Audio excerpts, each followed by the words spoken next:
మనకి మొన్న Putin Donald ట్రంప్ని వచ్చి కలిసి వెళ్ళిన తర్వాత ఉక్రెయిన్ అధ్యక్షుడితో పాటు ఇంకా మిగతా కంట్రీస్ వాళ్ళు వచ్చారు కదా. ఎవరో జర్మనీ నుంచి, దాని తర్వాత బ్రిటన్, ఫ్రాన్స్, సో వాళ్ళ అధ్యక్షులు కూడా వచ్చారు కదా. అయితే మరి ఇది చూసిన తర్వాత చాలామంది కూడా మాట్లాడుతూ ఉన్నారు ఏమని, అరే ఈ ఒక పక్కన చూస్తుంటే వాళ్ళందరూ కూడా వాళ్ళ వాళ్ళ దేశాలకి వాళ్ళ అధ్యక్షులు, ఇటువైపు ట్రంప్ చూసుకుంటే వాళ్ళ దేశమైన అమెరికాకి అధ్యక్షుడు. మరి ఇక్కడ అందరూ ఒకటే కదా. మరి ఇక్కడ వాళ్ళందరూ వచ్చి ఏదో ట్రంప్ని ఏదో పెద్దోడిలాగా చేసి మరి ఈయన ఏదో వాళ్ళకి టీచర్ లాగా బోధిస్తున్నట్టుంది ఇదంతా చూస్తుంటే. మరి వాళ్ళ గొప్పతనం వాళ్ళది, ఈయన గొప్పతనం ఇది. అంతేగాని వాళ్ళందరూ ఈయన దగ్గరకు వచ్చి ఏదో లెక్చరర్ ఈయన ఏదో టీచింగ్ చేస్తుంటే చిన్నపిల్లలాగా వచ్చి వింటా ఉన్నారు అని చెప్పేసి చాలామంది మాట్లాడుతున్నారు.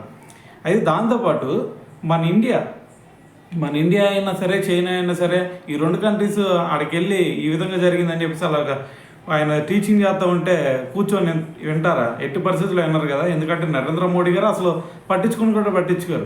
ఎందుకంటే ఆల్రెడీ వాళ్ళు టారిఫ్లు వేసినా సరే మనం పట్టించుకోలేదు. ఇంకా చెప్పాలంటే ట్రంపే మనం ఫోన్ చేస్తామేమో అని చెప్పేసి వెయిట్ చేశాడు.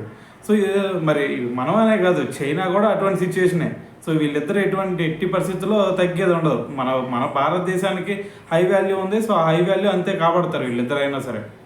మరి ఇటువంటి సిచ్యువేషన్లో మరి వాళ్ళు మిగతా యూరోపియన్ కంట్రీస్ అయి ఉండి మరి అమెరికా వెళ్ళి అక్కడ డొనాల్డ్ ట్రంప్ దగ్గర కూర్చొని సరే అని చెప్పేసి ఈ విధంగా మాట్లాడతాం అనేది చాలా దారుణం అని చెప్పేసి కూడా చాలామంది మాట్లాడుతూ ఉన్నారు అనమాట.